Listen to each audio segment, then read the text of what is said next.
अस्सलाम वालेकुम। Right with Ayesha lesson number 8 में आप सबको खुश आमदीद। आज हम देखेंगे कि हरूफ की छोटी शक्ल तिरछी कब बनेगी।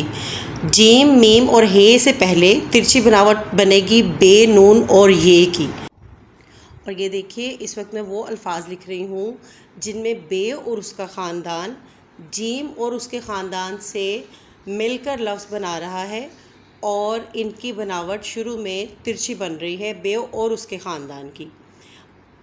इन अल्फाज में बहुत से लफ्ज़ हैं, आप गौर कीजिएगा, आपको बहुत से अल्फाज और मिलेंगे।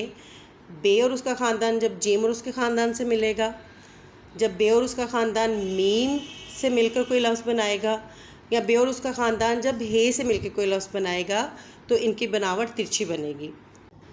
इन अल्फाज को गौर से देखिए, आपको ये बात काफ़ी हद तक इंशाल्लाह वाज़ेह हो जाएगी। अब वो वाले लफ्ज़ देखिए जिनमें जीम और उसके ख़ानदान में, जैसे जीम, चे, हे और खे से पहले जब नून जुड़ रहा है तो नून की बनावट को तिरछा बनाया जा रहा है। आप मुख्तलिफ़ अल्फाज जो जीम और उसके ख़ानदान से मिलकर बनते हैं उनकी बनावट पर गौर करेंगे तो नून यहाँ हर जगह पे तिरछा बना हुआ ही मिलेगा आपको।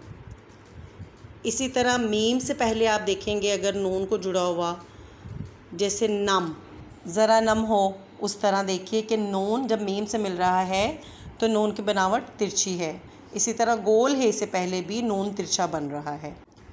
जीम और उसके ख़ानदान से पहले, मीम से पहले और गोल हे से पहले जब ये आ रही है तो किस तरह तिरछी बन रही है वो आप इन अल्फाज में देख सकते हैं। उम्मीद है आपको आज का सबक अच्छा लगा होगा।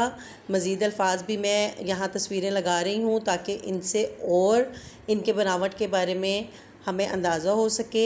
आपसे इंशाल्लाह अगली वीडियो में मुलाकात होगी। अल्लाह हाफिज़।